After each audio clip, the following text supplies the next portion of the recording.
So gusto ko lang po sabihin sa inyong lahat na yung 500,000 pesos ay binabawi na po ni Sir Jun A.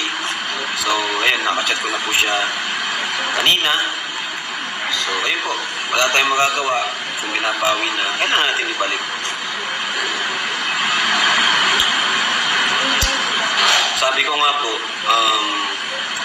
sabi ko nga kay Sir Jun bago niya pa, nung nakachat ko siya, sabi ko, what if po kung ibigin na lang po natin kay Erica, total, yun naman po yung, yun naman po yung totoong gusto nyo, na matulungan sila.